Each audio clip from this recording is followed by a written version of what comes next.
So if you do, I don't remember the name of that class, help me out here. Entrepreneurship, so it's the main Eagle Works class, I guess, in the department, in the School of Business. If you do I-Core, which is a program Dr. Canfield and Dr. Armstrong and I do here, which is based on a program through the National Science Foundation. So you're going to get the business model canvas. That's what everything's based around. And it's really this idea of evidence-based entrepreneurship, is that most people think everybody will love their idea, and you think they will, and some people, and you should be passionate, are absolutely convinced they will. But what we know is the world usually doesn't want your first iteration. So don't go spend hundreds of hours, possibly years, thousands, tens of thousands, hundreds of thousands of dollars building something that you find out at the end nobody wants, right? It's not a business if nobody will pay you for it. It's a hobby, an academic exercise, whatever you want to call it. And if people won't pay for it, why do people pay for things? Because they want it. They see value, right? They pay you for the value they see, the problem you solve, the need you meet, whatever it is, right? So, you know, I don't buy too many formal dresses. I just don't see a value in that for me, right? So when you come to me and say, I'm going to be a dress designer, and we say, who's your customer? Everybody. Really? I've never bought a formal gown for myself, right? So everybody is never your customer. And usually it's a very small percentage of everybody is who your customer is going to be, right? And so that's kind of, so the first thing we do when we meet a new entrepreneur, they say, everybody will want my thing, is, you know, we hit them with a baseball bat, because that's never true, right? So who is your customer, and some things we're going to get to. And it's kind of, like I say, evidence-based entrepreneurship. Don't you want to know the world wants your idea before you dedicate 3 years of your life to working on it? Right? If your baby's ugly, you want to know pretty quick. You don't want to wait till it's 3 years old before you figure out your baby's really ugly, right? And so that's a bad analogy in a way, but we hear that a lot, is that we do kind of tell, we don't tell people their baby's ugly, but we may tell it it's not theirs. You know, this idea of thinking through things. So that's a little bit about Dr. Canfield and I. So if you haven't seen the business model canvas, many of you heard the word business plan. All right, how many engineers we got in the room? I love this question. How many of the engineers have ever had a business class period, 10 minutes, 15 minutes? Whoa, we're getting better then. Dr. Canfield and I, the first year we did I-Core here, we had 22, I guess, junior and senior engineers, and we started talking, our speaker started talking about P&L, you know, profit and loss, balance sheets, those kind of things, and we might as well have been speaking Russian. So we realized about 5 minutes in, we got to change how we do this. So we have through the years changed that a little bit. So Let me pause you real quick. Jeff. Sure. Raise your hands if you're here for pizza and all that fun stuff. I think if you're here. All right, you want to stop and get pizzas? Well, we got 5 of them. I just we had more people than we expected, which is awesome. And I'm just trying to figure out if we need to go get some more. What do you think? We got 5 right now. We'll split the room in half and we'll have wrestling matches. We'll throw pizza in. All right, cool. Continue. Thanks, Jeff. Red team against blue team, who gets the pepperoni? So it's kind of the gold standard, right? So we've used this word business plan, which is 40 to 60 pages of everything you think you're going to do, and you project out 5 years and you're going to be a gazillionaire. And what if your very first assumption in that 60-page document was wrong? Because usually they're written in a vacuum. You're in an office, you've done a little Google work, and you project how much money you're going to make in 5 years. You know what you haven't done yet? Made one dime. So it doesn't sit for now. You got to figure out how you make the first dollar before you can tell people how you're going to make your first million. And so the business plan, normally the ones we see, is they took a guess at who their customers were going to be, what the value was, what they would pay for it. Then we took that guess with no proof whatsoever, no validation. I'm going to get 3% of the market. Well, how are you going to get 3% of the market? Well, where did you get the number 3%? I pulled it out of thin air. Always winds up being the answer, right? 3 sounded better than 5 and bigger than 2. So, wow, how do you get 3% of the market? And what is 3% of the market? Is that 300,000 people, 3 million people? What does that mean? So, it's kind of the gold standard that replaced the business plan. You will want to do a business plan at some point, but you need to figure out some data to use in it first, right? So, it's kind of the gold standard. It's this lean method, again, based on evidence. And how do you do the search for a sustainable business model, customers, pricing, all those things, manufacturing, before you start trying to scale? How do you get big? So how do I answer the initial questions so that I know the big questions later on? It should change every person you talk to. Another thing, so we've seen this done a million times, is everybody writes a business plan, they take it to their banker, who asks for a business plan because that's what they were taught in banking school they were supposed to ask for. They have no idea what it means or whether it's right or wrong, but they got one, right? And so the banker, the whoever has this business plan, but generally entrepreneurs write it, put it in the bottom left drawer of their desk, and it's never looked at again. Well, what good is a plan if you never look at it and measure against it? It's useless, right? One of our greatest entrepreneurs is a Marine. And so they spend lots of time writing battle plans, right? We're going to bomb this, we're going to do this, the ship's going to go here, we're going to do this. What if the enemy didn't do what you thought they were going to do in the battle plan? We're going to bomb this hill in the battle plan. There's no enemy there. They're over here. So let's don't stick to the battle plan too much. We might spend hours bombing a hill where there is no enemy. So, you got to be able to learn and adjust. So like he said, the Marines teach them that battle plans are fantastic until the second they intersect with the enemy. And then they don't work too well. Most business plans are really good until they intersect with a customer. And then they don't work really well. So how do you know what your customer wants? So working on things that really matter. Answer critical information with concrete evidence. Sometimes the concrete's still a little mushy, I'll be real honest with you. But it's way better than totally guessing, right?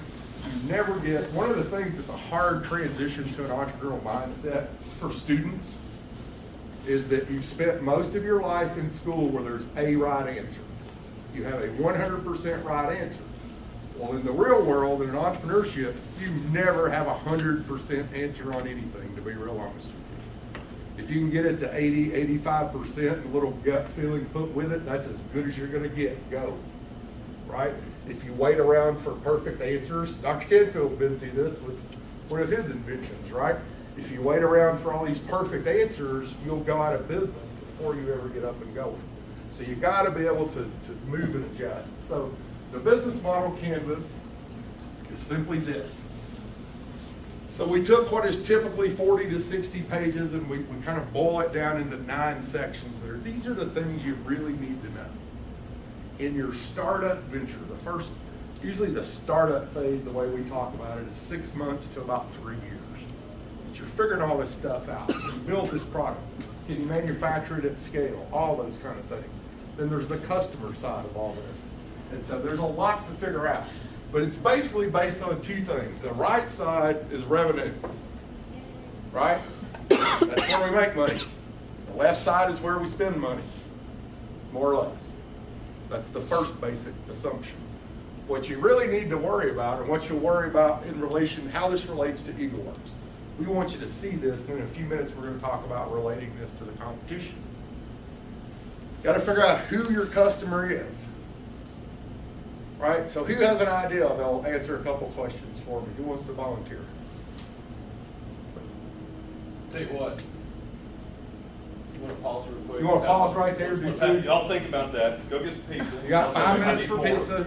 We come back. We're going to have to get a knife out and split some of the pieces. Maybe a half a piece of pizza. I thought you were holding a stopwatch in your hand. I'm like, are you really giving them 5 minutes exactly? You met me. Do I do anything back? No. That's why I was really confused. Except for ordering here.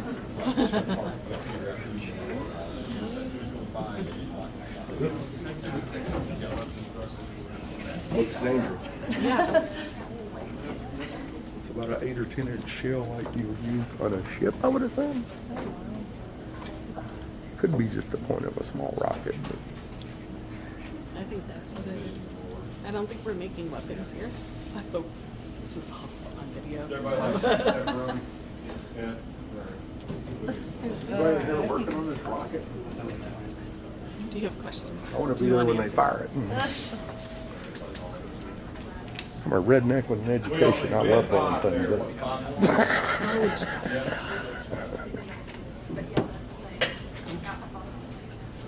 Thank you, everybody, for the rain, wind, tornado. I'm not looking until they're all done. I'm not. Tornado? Supposedly. Top floor of the building, that's the safest place.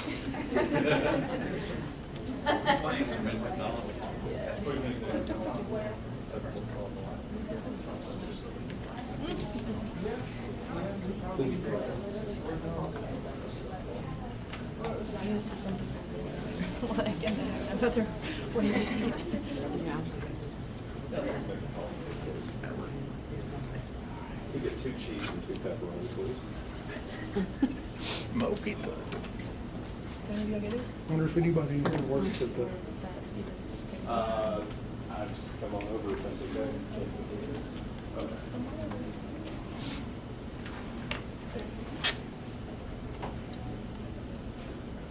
Aikens. All right, thanks much. All right, I won't get 5 more. Okay. If there's extras, I'll take a pizza home because I'm not gonna be here.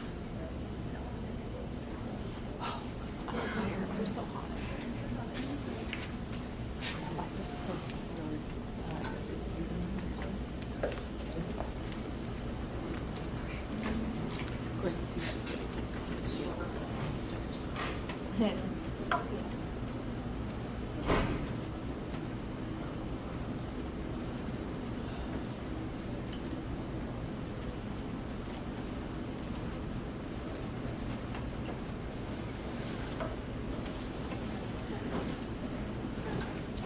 I guess I could probably stop this right You can now. stop at the waitress. I'll wait to ask you a question till your mouth is really full.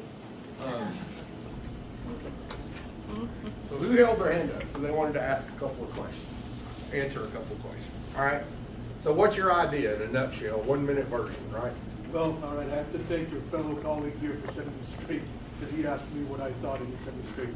Okay, so I was initially thinking to open your mind up to any potential consumer base. Well, he helped me realize that you need to have a targeted consumer base based on the abilities of your product. And you also need to think about what you intend for your product to do and to think about what consumer base would be most receptive to that. While also having some, I guess, periphery demographics in mind based on any alternative benefits that your product might provide. So what idea are you working on? What's your idea at this point? You want something specific. Yeah. If you're in EagleWorks, most of you have an idea. You may not yet, and that's fine. If you don't, just tell me. Well, all right, my idea I think is more constrained to the realm of apps than anything. Okay, But, so it's an app. Yeah, All right, what does it do?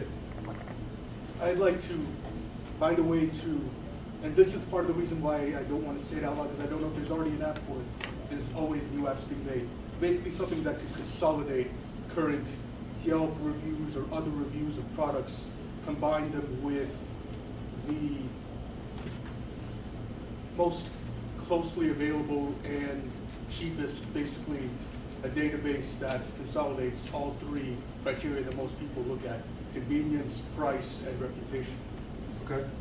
All right. I have a feeling such an app already exists, but I haven't found it yet. Maybe Yeah, in a way, it's called Amazon, right? I mean, you know, you can go to Amazon and it'll show you other places. There's lots of places you can go that will tell you where's the closest store and then give you the product review by linking to the product. So in a way, again, part of so one of the things I'll tell you has nothing to do with the business model canvas. If you have not spent an hour Googling your idea to see what else is out there, please do that. About 50% of the people that come to us, we sat down and opened Google up, and Well, there's nothing like what I'm doing. Yeah, there's 8 of them already working on that, right? We're not saying that's right or wrong, but don't go into this thinking there's 7 billion people in the world. There's probably a pretty good chance that somebody else has had an idea pretty similar to this. So, spend some time on Google, right? And also what that helps you do is, it will find related products and help you start thinking about this in a little bigger way, right? What we don't want you to do is think of all your customers are just like you, right? And so that's the kiss of death, right? Typically, is to think everybody thinks just like you, or your mom or your boyfriend or whatever. They're not going to tell you your idea is not going to work, right? And we won't really tell you it won't work, but we try to push you through this process of being realistic. Because what we don't want you to do is waste all this time, effort, and money on something that, until you at least, according to whose statistics you read, 50 to 70% of all startups fail within the first 3 years. So how do we up your chances? And that's one way to up it drastically is don't start with something that somebody else is going to put you out of business a year later. We get a lot of people come to us, they have kind of an idea that's an adaptation of Facebook. There's very few things Facebook has not thought of, right? So, it's like, guys, you do understand that even if you're good at this, Facebook can put 30 people on it for a week and put you out of business in 72 hours, right? Because they can take every customer you have with the click of a button, basically. And we're not saying disruption requires you kick large companies, right? That you kill them, but make sure you know what you're going up against. Sometimes that's a big part of it. So, who has an idea they know for sure what they're doing? Right? Who has kind of an invention or maybe a product? Let's do that. What do you got? It's a chatbot, basically a directory service for like various organizations, schools, things like that. Okay, so who do you think your customers would be? Who would buy? In the beginning, it's mostly going to be colleges, but the thing is with the framework and the way it's built, like this is an actual product, this is our senior project, but we can expand it out to insurance agencies, basically any corporation or entity which is employing a large number of people, because the problem we're addressing is that the kind of services that we're creating that exist are being sold to larger corporations they're being sold to corporations like insurance companies and things. By the time, all the end user ends up seeing is like, okay, I have United Healthcare. I have a login for United. I have a login for my university. I have a login for this. I have a login for that. I have a login for that. If I was an employer, I could bring this chatbot into the equation, which works, it's appless. I'm apped out. I'm against apps. I don't want to install anything else.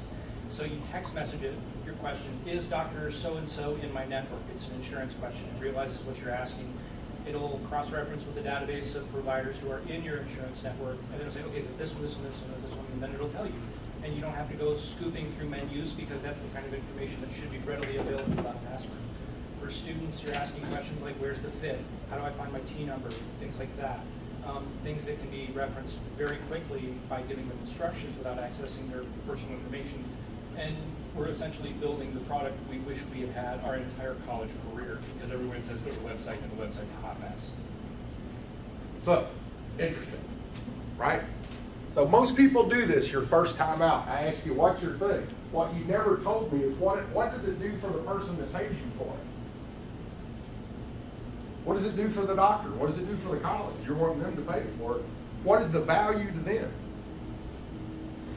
In the beginning, part of it is for them, for the university, is going to be customer retention. There's a huge percentage, like I think at Tech it's like 18% of freshmen who get in are accepted, start the application process, or like they start like the process of the rest of the stuff they need after getting accepted, and they just never show up. And it's usually because something went wrong, they had to ask a question, and they either were embarrassed and felt like they should know it, or they missed the deadline, or they procrastinated, or they just didn't know something was coming, everything falls through, and then they just wind up like not going to college. And so there are a few other places where a similar system's been implemented on a proprietary basis, like Georgia State, I think, implemented something completely their own. But in most cases, they see that rate plummet by like 5 to 6% in the first 2 or 3 years. So in retail businesses, if you leave their website and never click through to where you give them a credit card, they know that. In the next 5 minutes, you get an email that says, why didn't you complete your purchase, right? So it's kind of the same kind of thing. But what I'm getting at, what you have to understand, who is your customer? So let's say college. Let's go with that idea. So universities are my customer. How do you sell something to a university? Do you stand out in the parking lot at the administrator and go, hey, university, want to buy this? Is the university your customer?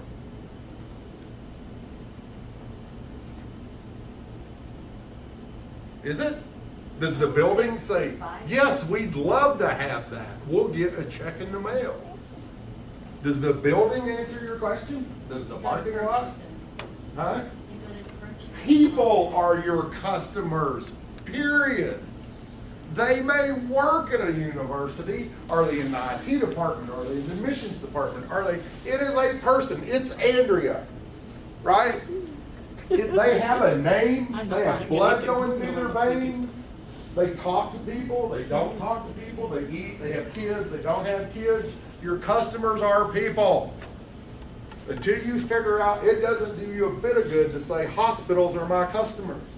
Who at the hospital can lead to getting a check made out with your name on it? That's your customer, right? It may be IT, it may be purchasing, it can be a lot of things.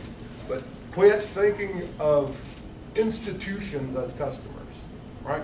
That institution may be where they work. People are your customers. Because people are who you learn everything from, right? They make the buying decision, they approve budgets, they do all this stuff, right? And it's common, everybody does this. You're no different from people that are 40 years old or 50 years old. Because that's just the way we've been taught to do it. And you can figure out who that person is, and there may be lots of them. So universities and hospitals are the two hardest institutions to sell to. Because their decision tree has 432 people in it, right?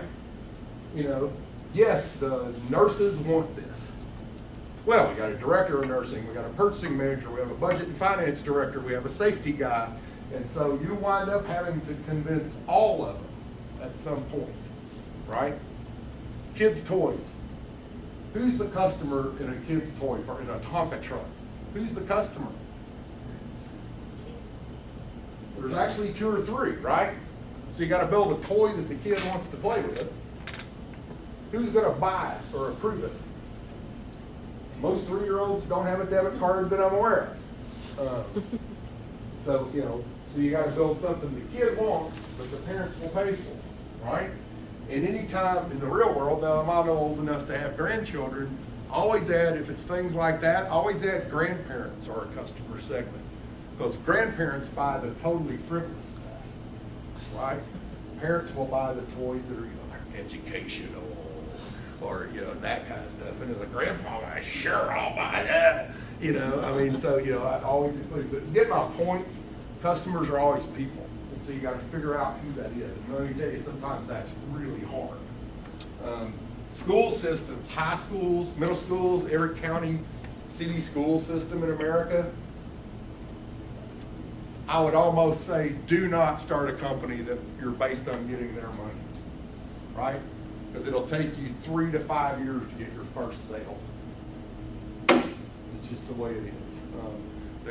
Everybody, their brother has to approve it, and by the time you've gotten one of them to approve it, 7 other people have built something better than yours.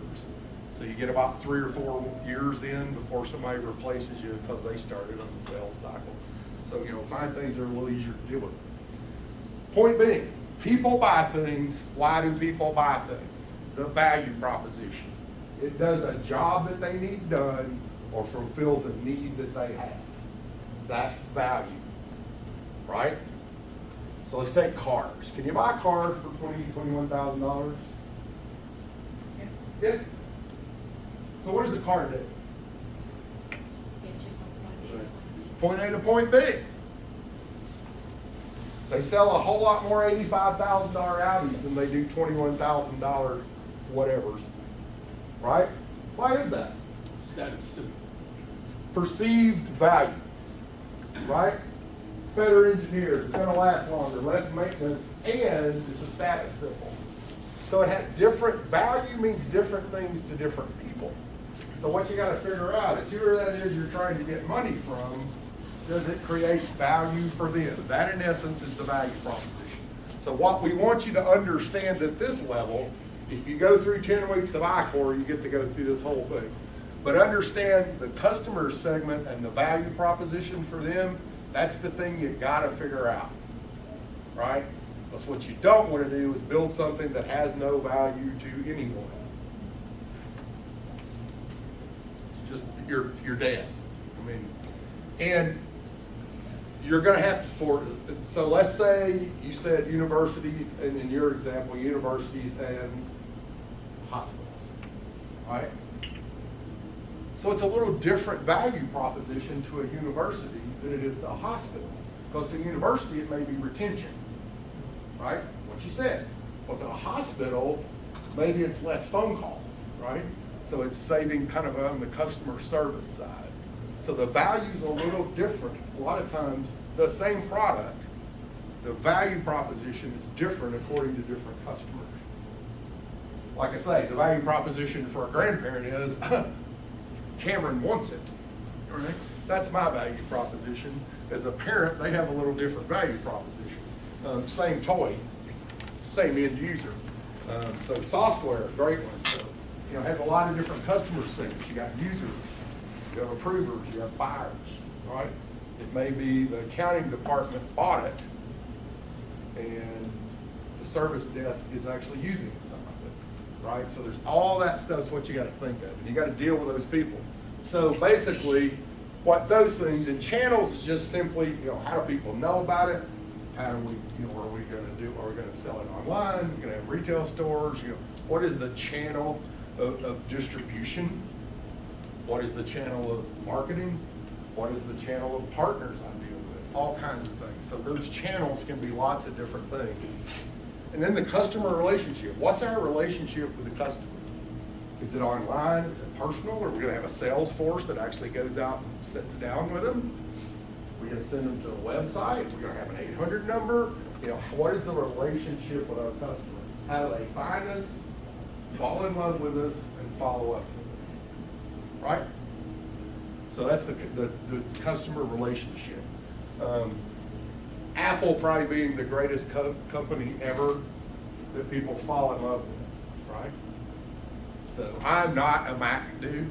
I'm a PC guy because I'm old. I have nothing against Macs, but I can use whatever I want, so I don't want to take the time to learn a Mac. So I've learned a little just because I have to deal with them. But Apple probably being the greatest company ever that had the heart, right? So everybody loves Apple. Why does everybody love Apple?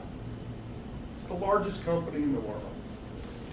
Don't you want to hate a company that has $650 billion in cash and a market valuation of over $1 trillion? Don't you want to hate somebody like that? Why does everybody love Apple? Good question. It's really pretty simple. You know it. Great marketing, and their stuff always does what they said it would do. It always works. They're the masters of design. That everybody loves the design. It's simple, it's elegant, it's intuitive. And really, I think the word intuitive is probably Apple's big thing. Is they spend years on the design concept of a button, right? Because they want everybody they can to have that button perfect, that almost everybody that ever touches it is happy. So they do things wrong, but as a company over now a 30-year span, right? They're not way past startup anymore, but they really nailed that customers fall in love with them. And so they, their relationship is really the Apple stores and online. It's the channels they use.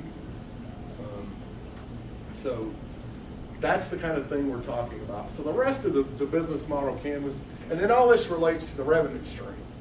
So one of the things you're going to have to answer for EagleWorks, if you're going to sell it, rent it, lease it, how do you get paid? What's your revenue model, right? How does your revenue stream work?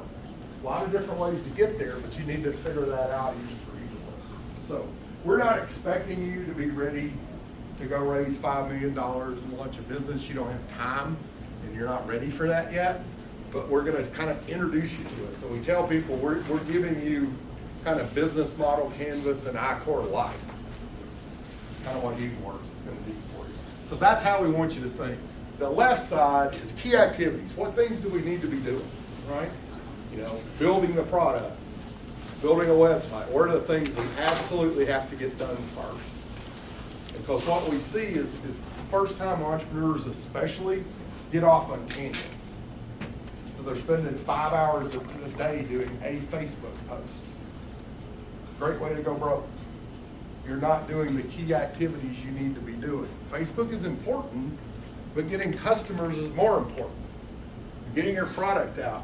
Key resources, and key resources can be a lot of things, right?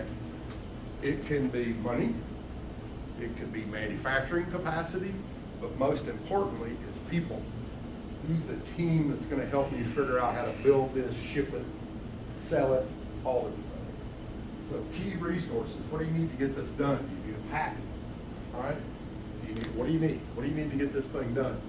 And then key partners. So there's kind of two things. So there's business to consumer, B2C businesses, and there's B2B, right? Your customers or other businesses.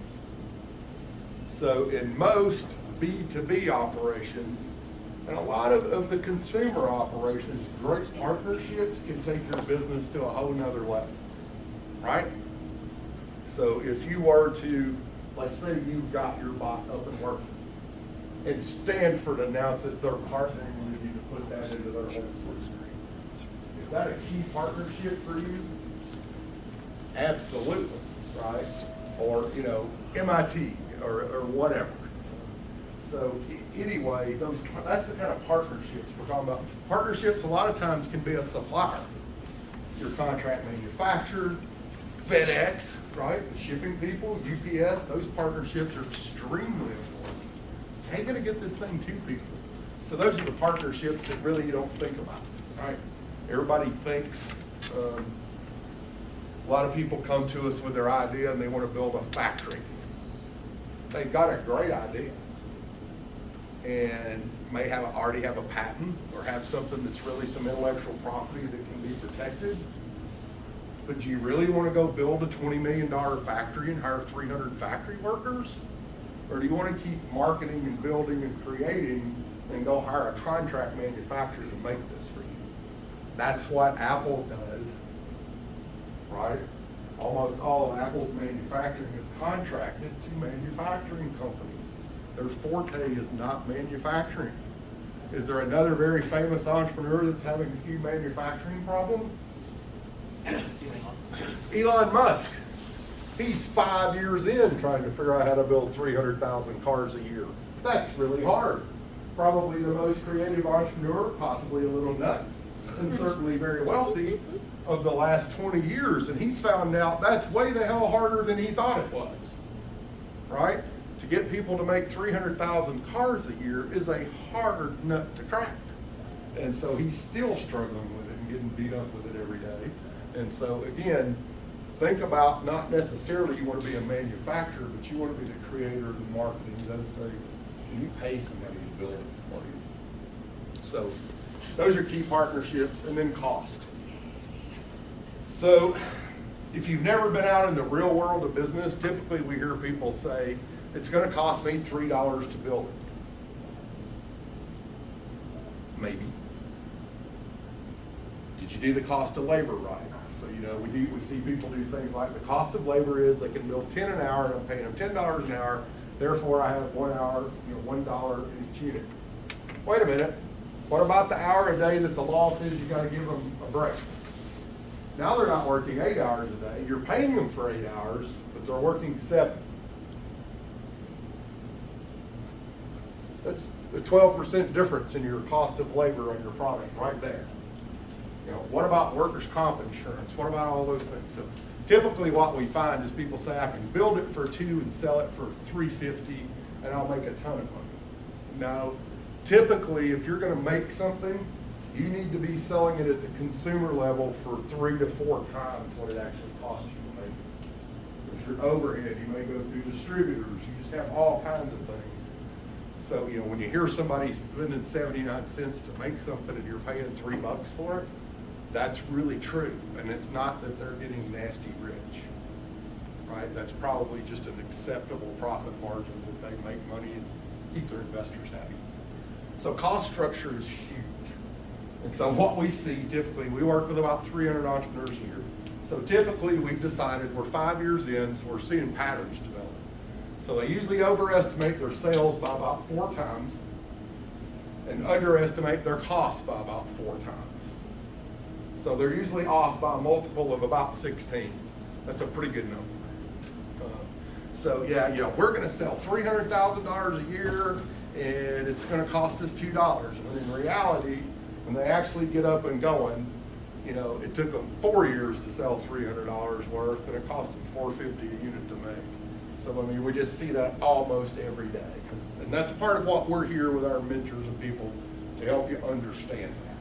Until you've been in that situation, you don't understand all the costs, right? Legal fees, just everything that goes into running a company. So that's the business model canvas in short. How am I doing on time?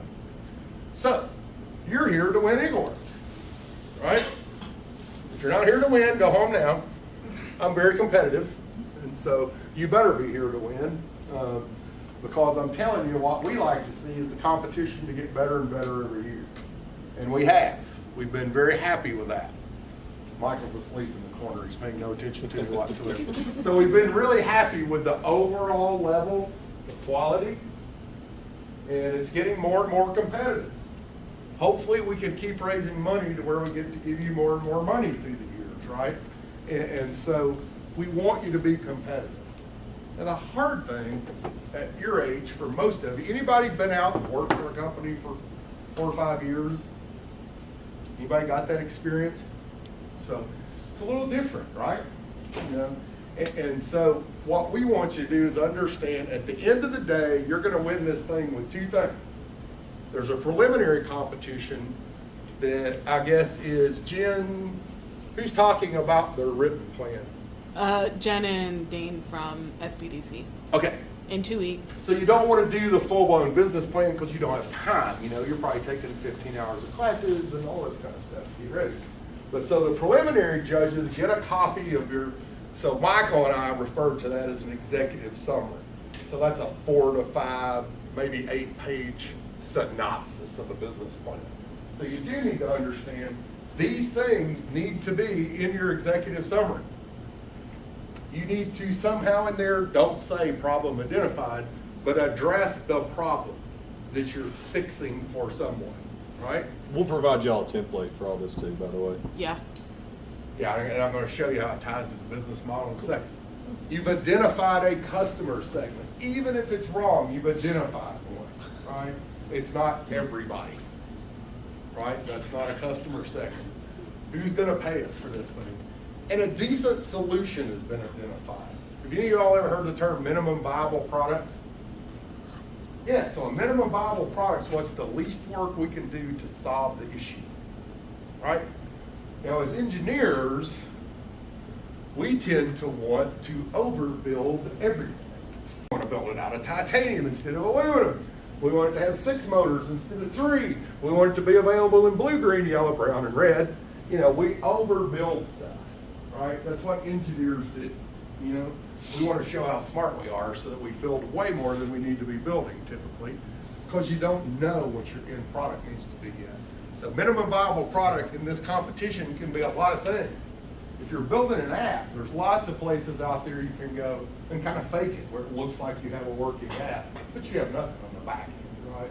It's basically just screenshots, you know, and so there's all kinds of things. So that may be your minimum viable product for this competition, but you got to have something, right? So have you identified a solution that works?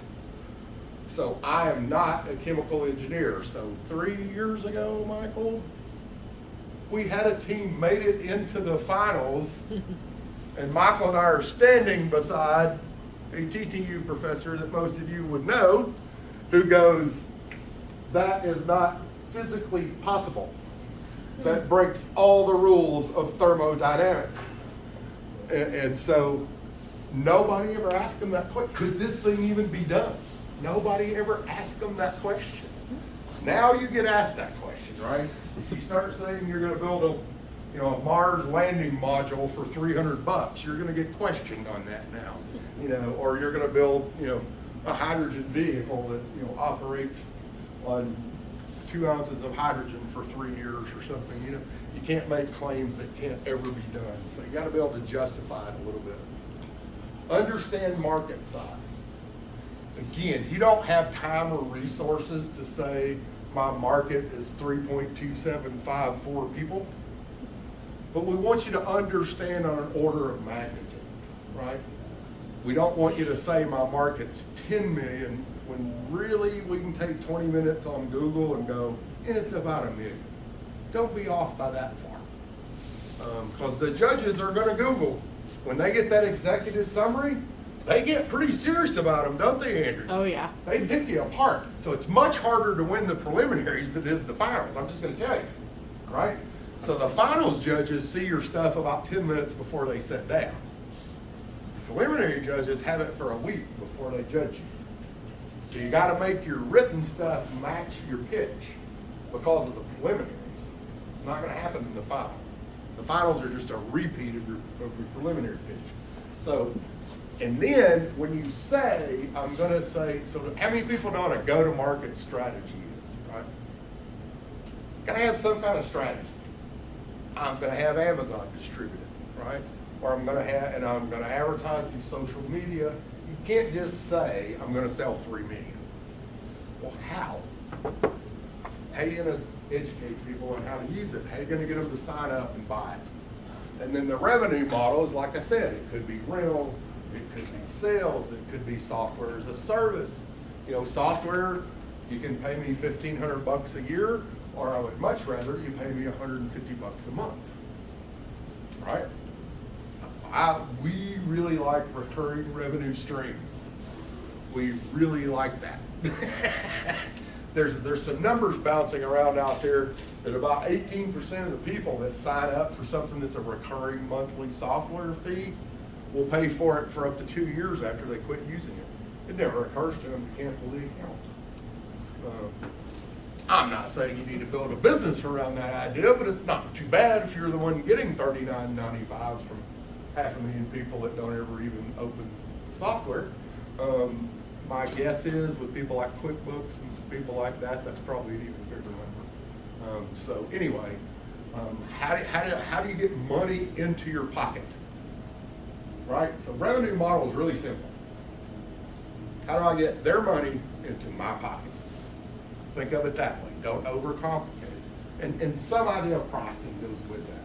It's going to be $29.95 or it's going to be $79.95. Again, what the judges are looking for, you're not being judged on a professional level of your ability quite yet. But what they don't want to see is you say, I'm going to sell it for $9.99, and they're looking going, this thing needs to sell for $99.99, right?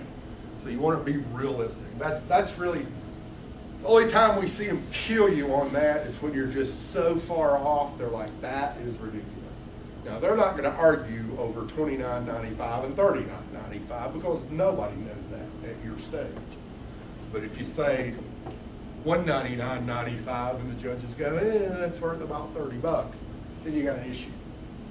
And so I think they changed some of my words here, right? I tend to make things really simple. And so each box is on a 1 to 5, and they total that number, and that's your score, right? And so then sometimes we get down to half a point. It just depends on how the judging goes. The revenue model, then the big one, your presentation, so your pitch. So they're going to judge you on that. How do you win a pitch? How do you win a pitch contest? Maybe have a good product. Has nothing to do with how good your product is. Yeah. This is show business. It is. Dr. Canfield hates that with a burning passion. That you can win Eagle Works with a good presentation. It's almost always true, right? What is a good presentation? We're going to work on that on another night. But a presentation wins their hearts and minds and tells them a story they understand, and they're rooting for you before you ever finish your 7 minutes. That's our winners every year. They understand your product, they understand the problem it solves, they understand how it makes money, and man, was that a cool presentation, right? You weren't nervous, you answered questions well. It's a presentation. It's theater, right? Now, don't lie, right? And be able to back up everything you say, but practice till you're good at it. Because in the finals, remember, we should have between 6 and 8 finalists according to how it works out each time. Once the preliminaries are over and we announce who the finalists are, you're going to do basically the same pitch. The preliminary judges this year are going to spend about 5, we're not going to have much more time than that, are we? 10 About minutes 15 maybe? minutes per team. Maybe 15 minutes after the preliminary judging, if you're one of the top 2 out of their group, I guess. They kind of give you some pointers and stuff to say and don't say, so you may shift your presentation a little. Now your slides are set, you can't change them. So you may shift your pitch a little before the afternoon, but just understand that in the afternoon, they've not read your summary, they may have read it, but they did it in 5 minutes, so they've not had all that time. So the finals is all about the pitch. Pretty much. Remember your branding.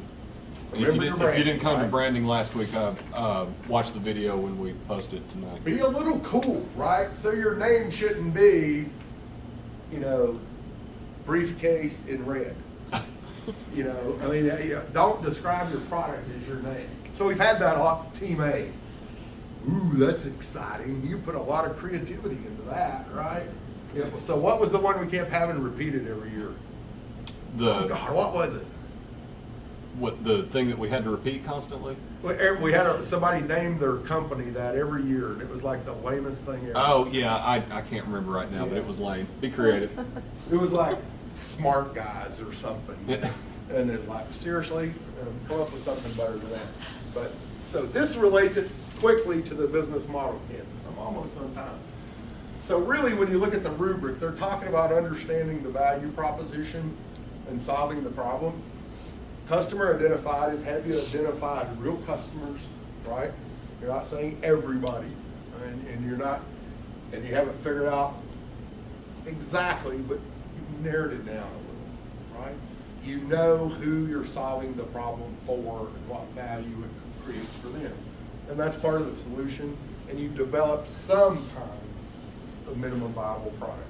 Anybody working on something that's technically pretty tough? Out of chemical engineering maybe, from a product standpoint, any of those this year? So that's hard to do, right? Because you may not have money, access to the equipment or that kind of stuff. So that's when we highly recommend you get a professor that knows what they're doing to help kind of verify that yes, this could be done, that kind of thing. We're not real big on footnotes, 'cause nobody cares in the entrepreneurial world. Investors don't care what your sources are, they care that you know it, right? So that's really what they care. So really, we run this thing that really, here's the last instructions the judges are given. If you had $100,000, when you sat down at that competition, who would you give the money to? So you're being judged just by investors. We tell them to think like an investor. Don't fall in love because you're a really cute college student, right? Or that, you look like their nephew or whatever, right? Judge like you're a venture capital investor. And they get pretty serious about that. It's actually been a little more serious than we thought that would be a couple of years. So that's how you're competing. Is they think of this as, I would invest money in that. That's what you're going for, right? And so you may not ever take investment, but that's kind of how these competitions work. And so presentation we'll get into later, but just to understand the business model canvas in a bigger picture, that initially all this is guesses. So you learned everything you need to know about the business model canvas that you write down, here's my current set of guesses for each one of these things. So in 3rd grade, what's the first thing they teach you in science? I guess in about 3rd grade. Scientific process. The scientific method. What is the scientific method? Say it loud. Make sure it's observable, repeatable, and testable. So form your hypothesis. Your guesses are a hypothesis. Then design tests to test your hypothesis, to prove or disprove your hypothesis. Then run the test. Then collect the data. Then decide what that data is telling you and decide what your next test is. You just learned how to build a billion-dollar company, right? With a little bit of stuff added in, 5 years worth of coffee and all kinds of things. But, so it's really, that's what the business model campus is you're assuming universities will be your customer.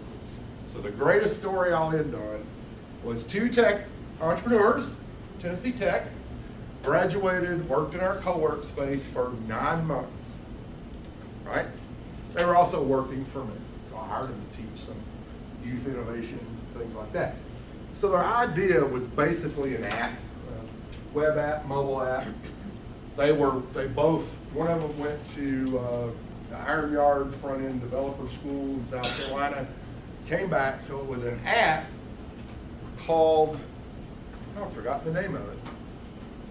What did it do? Oh, God. Cook deals. So here was their hypothesis. Tennessee Tech students between the age of 21, since it was kind of alcohol-based, and 28 will be our users. And they want to know about drink and appetizer specials at all the restaurants. And they will wear this app out, and we will sell ads to everybody. Then once we figure Cookable out, we'll go do Nashville, then we'll go do Chattanooga, and we'll do every city across the United States that we will provide, because college kids like to eat, drink, and they have no money, right? That was basically their business theory. So I watched them for 9 months, painstakingly build this website. It was awesome. But I sat and watched them argue. 2 front-end designers need a CEO that is not a designer. I sat and listened to them as I'm walking by doing my daily stuff for 3.5 hours, argue over whether they should shift the website 2 pixels to the left or not. Your customers do not care, right? So they wasted days on should we shift it 2 pixels. But long story short, they launched it and they did a great job. 6,500 unique users in the first 48 hours. That's pretty cool for Cookable. That's big for a town the size of Cookable. Ran it for 6 weeks, sold some ads to some of the local bars, and we laughed at them the whole time because you don't know who your customers. Oh yeah, it's going to be college kids. Everything, social media, everything's aimed at college students. At the end of 90 days, we sat them down and we brought in our guys and we did Google Analytics and we run lots of things. You want to know who their customer was? Who were 54% of their users? 50, 60. Anybody want to guess? 40 to 60 males. Close. 45 to 55-year-old divorced females. 54% of their users. They were who wanted to know where happy hour and the cheap appetizers were. Oh, just rename it to Cougar Town. It was hilarious.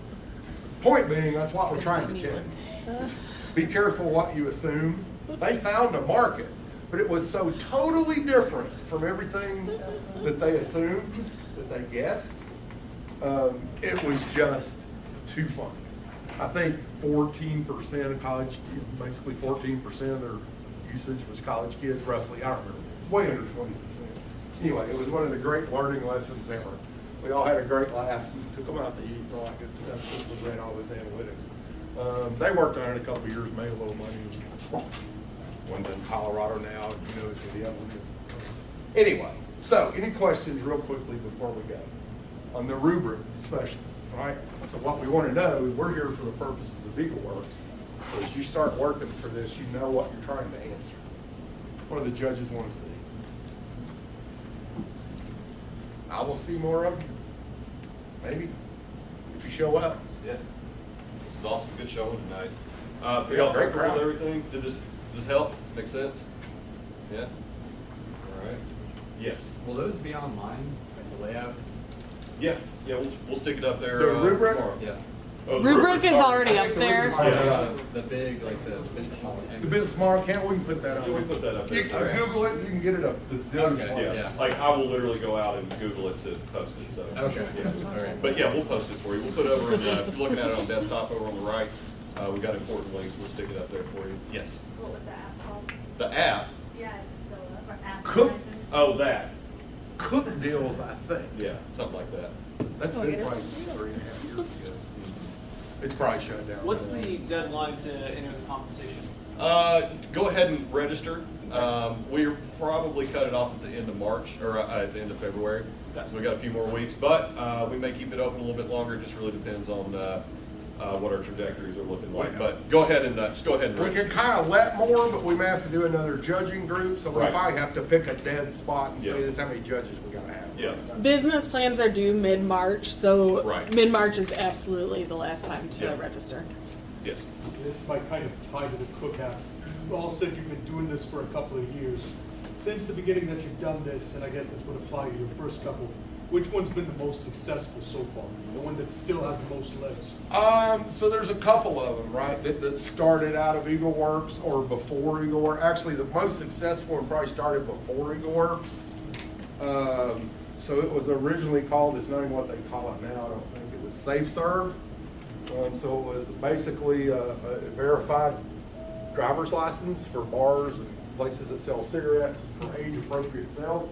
And so they basically built an app and bought, $20 Droid phones and installed it and sold it to restaurants, because those fines cost restaurants a ton of money when they get busted for underage sales. They were most hated by all college students in America, because one of the greatest things they found out is statistics are, and you don't have to admit to anything in this room, right? I'm a pretty cool dad and grandpa. I don't say you're not gonna do this because I did it. I assume you're gonna do it. 66% of all college kids use a fake ID, was what we found out in doing the research. And so I'm sure none of you have ever done that. And it never happens at Tennessee Tech, right? Nobody drinks at Tennessee Tech. So anyway, they have raised $1.5 million, doing about 800,000 a year in revenue right now, and they started 3 years ago. 3 years ago, a couple thousand users. He's shifted They're very in much every so. vendor in Nissan Stadium. Yep. So now he doesn't charge the vendors at all, because this is the great thing about apps, right? So he gives you the phone and the software to your bar, to Nissan Stadium, whoever, because guess what? He's selling the analytics out the back end for way more money than the bars were paying him, right? So the liquor companies, and of course they de-identify, they don't know it's you, but so what he built is a system to where Brown-Forman, one of the biggest liquor companies in the United States, they're about $8-9 billion valuation.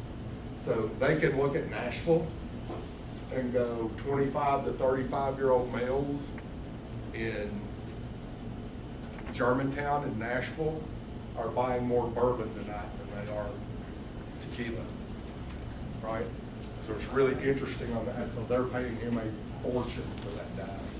So now they know what they need to be making, their supply chain, what they need to have in the warehouse, because, starting Monday, there's gonna be lots of people ordering bourbon because that's what they were drinking all week. And so our bars are gonna be ordering bourbon. So they've shifted their business model tremendously, as it always happens. They're probably the most successful. There's 4 guys, started with 5 called Giga Munch, and they were probably the best presenters we've ever seen.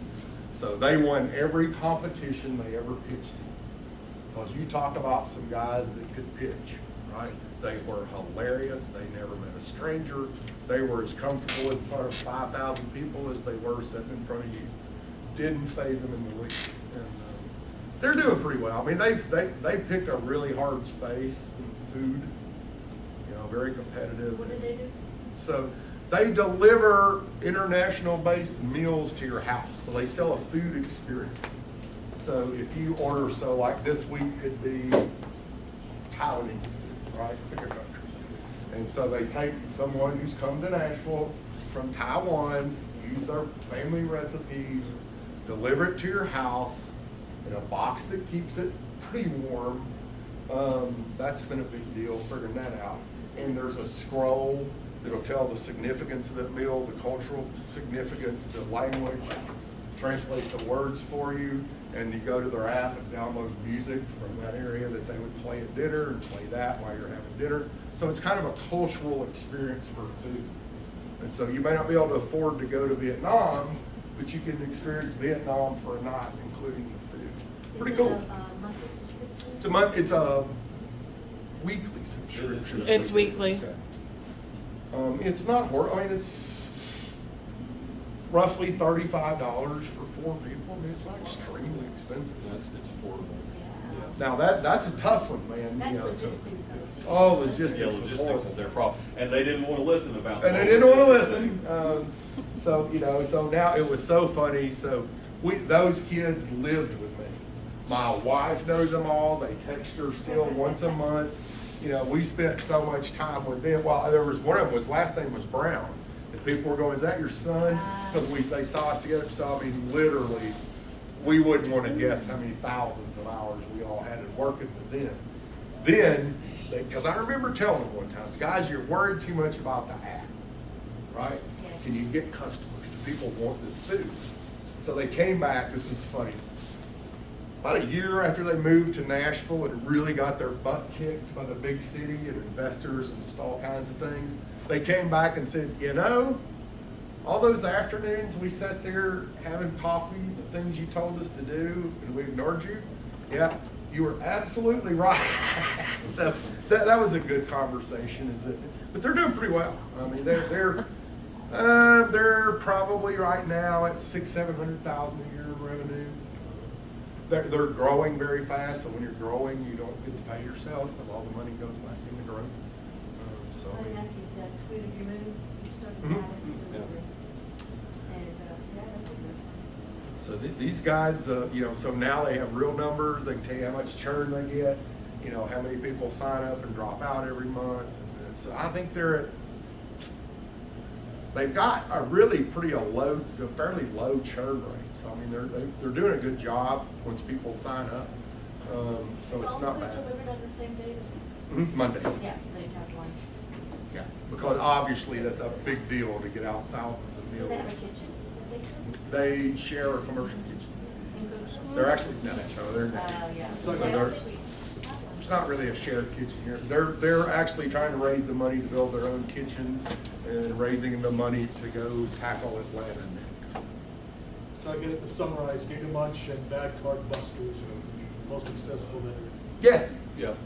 there's the winner from last year won, I don't remember what they won from us, 10 grand or where it was, and then they went to, so there's a statewide, if you're one of the top 3 in Eagle Works, you qualify to go to Launch, Tennessee, which is the body I work with, to do their statewide university competition, and they won $10,000. They won 3rd place at that, so they won Tech's Eagle Works and then won $10,000 at Launch Tennessee's competition, and made some incredible contacts. Because that's the nice thing about winning the state one, is that you got people there to go, we'll help you, and investors and all kinds of things. So they're trying to figure out what to do now. They've done pretty well. They're not ready to raise money yet. We've been working with them on that. If you go in front of an investor right now, you're gonna get your head handed to you, 'cause you're not ready for that. But And don't let any of this success also kind of scare you. I mean, they all started exactly, literally in this room with just an idea like what you all are doing. Some of them took the class. We helped them with Biz Foundry. We have mentors available. We have all kinds of resources, like the mini grants that I talk about quite a bit. They utilized all of those resources and asked for help, received help. Sometimes they had to be smacked on the head, but Tennessee Tech, Biz Foundry, Launch Tennessee puts those resources in place so that you can achieve something like that. Because I guarantee you, somebody sitting in this room right now could very well be the next success story. But it just starts out with the idea, so don't let that overwhelm you. every single one of us starts out small Yeah. with an idea, and I don't care who it is. They go, Elon Musk Yep. started out with, wow, we think we can build a better payment system. You know, and they were just a few months out of college. I mean, it weren't like they were all nasty rich.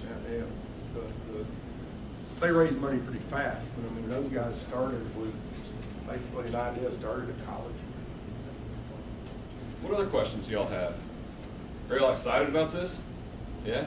Awesome. That's what we want. It's fun. It should be fun. So Jeff, did we wrap up tonight? Did you We're get done. everything? Okay, so next week, we don't have anything scheduled, but I think I'm gonna call an audible and maybe have another information session. Andrew and I are going on one last big marketing push over the next week to get more students registered. We're also communicating out with the faculty, so we'll probably have an information session. It'll be similar to the one in October, but I would encourage you all to come back to that because that will, what we'll do is we'll have a little bit more structure to this one. And what we'll do is we'll go over what the actual competition looks like, how you go through the preliminaries, what a trade show means. If you get accepted to the final competition,